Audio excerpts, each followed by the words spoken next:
कांग्रेस सांसद इमरान मसूद का बड़ा बयान आया है। उन्होंने कहा है कि गठबंधन की ज़रूरत समाजवादी पार्टी को है और 2024 लोकसभा चुनाव में जो गठबंधन हुआ था उसी की बदौलत समाजवादी पार्टी को 37 सीट हासिल हुई है। हमारे साथ बात करने के लिए सपा प्रवक्ता सुमैया राणा है, उनसे बात करेंगे। सुमैया जी, इमरान मसूद का ऐसा बयान ठीक चुनाव से पहले कैसे देखते हैं?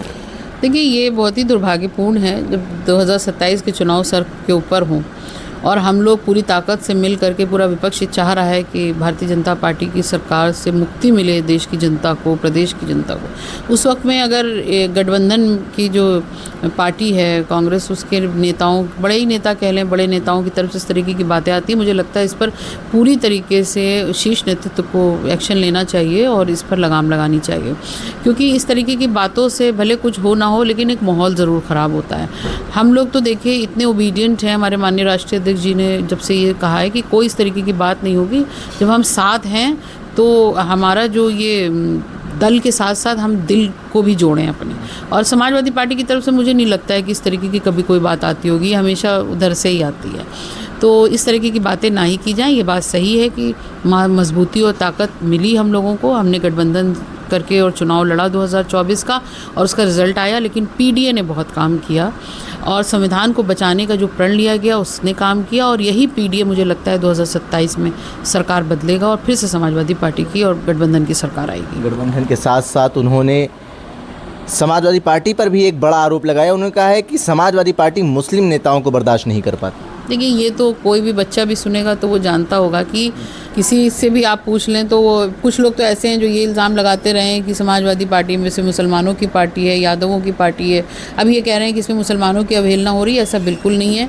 माननीय स्वर्गीय नेताजी ने जो प्रण लिया था सब धर्म और जाति के लोगों को जोड़ने के लिए समाजवादी पार्टी में और एक अच्छा समाज बनाने की कोशिश की थी, उसी प्रण और किया, उन्होंने कर दिखाया और उसी प्रण को लेकर के हमारे माननीय राष्ट्रीय अध्यक्ष अखिलेश यादव जी आगे बढ़ रहे हैं, जिन्होंने पीडीए का नारा दिया, जो पीडीए जननायक के नाम से जाने जा रहे हैं और उसी क्रम में आगे बढ़ रहे हैं। तो कहीं पर भी ऐसा नहीं है कि हमारे लिए कोई धर्म और जात माने रखता है। हम हर वर्ग, हर समाज, हर धर्म के लोगों को आगे लेकर समाजवादी पार्टी चल रही है। अगर 2024 की सांसदों की हमारी लिस्ट उठा लें तो वही सबसे बड़ा नमूना है देखने के लिए कि उसमें किन धर्म और जाति के लोग सबसे ज़्यादा हैं और किन की कितनी हिस्सेदारी है। तो ये सारी बातें मुझे लगता है 2027 के चुनाव से पहले अगर जो लोग कर रहे हैं तो वो यकीनन ये नहीं चाह रहे हैं कि भारतीय जनता पार्टी की सरकार हटे।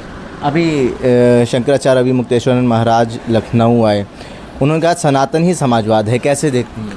देखिए, सनातन की परिभाषा समझने की ज़रूरत होगी। सनातन लफ्ज़ जहाँ पर आता है वहाँ पर ये समझ में आना चाहिए कि जो इंसानियत पर भरोसा रखते हों, यकीन रखते हों, जो लोग जो किसी भी किस्म की अहिंसा को नकारते हों, एक ऐसा समाज बनाना चाहते हो जहाँ महिलाएं सुरक्षित हों, बच्चे सुरक्षित हों, एक अच्छा वातावरण हो, वही सनातन है, वही साधु हैं। तो अगर इस तरीके की भाषा कर रहे हैं तो वही समाजवाद है जो सारे समाज को लेकर के साथ चल रहा हो, तो जहाँ पर नफ़रत का कोई काम ना हो। तो मुझे लगता है कि इसको एक अलग नज़रिया देने से बेहतर है पहले साधु संत या सनातन की परिभाषा समझने की ज़रूरत है। और हिंदी में हो सकता है जिसको सनातन कहते हो, मुसलमानों में उसी तरह के लोगों को कुछ और नाम दिया जाता हो, ईसाई कुछ और कह के बुलाते हो। तो ये जो परिभाषा है उसको समझने की ज़रूरत है और वाकई जो असली सनातनी होगा वो किसी भी किस्म की हिंसा और नफ़रत से परहेज़ करेगा। योग गुरु बाबा रामदेव ने कहा है हिंदू राष्ट्र की अवधारणा से मुसलमानों को डरने की ज़रूरत नहीं है, वो दाढ़ी टोपी लगाएं, उनको डरने की ज़रूरत नहीं है। उन्होंने कहा जो अपने बाप का नहीं हुआ तो वो किसी और का क्या होगा। उन्होंने पूर्वजों की भी बात करी है। देखिए, पूर्वजों की अगर वो बात करते, मैंने भी सुना था उनका वो बयान, पूर्वजों की वो बात कर रहे हैं, मैं उनकी बात से बिल्कुल सहमत हूँ। हमारे, उनके और इस पृथ्वी पर वास करने वाले हर मनुष्य के पूर्वज एक ही हैं, वो हैं आदम। हम सब आदम की औलाद हैं, इसलिए आदमी कहलाते हैं।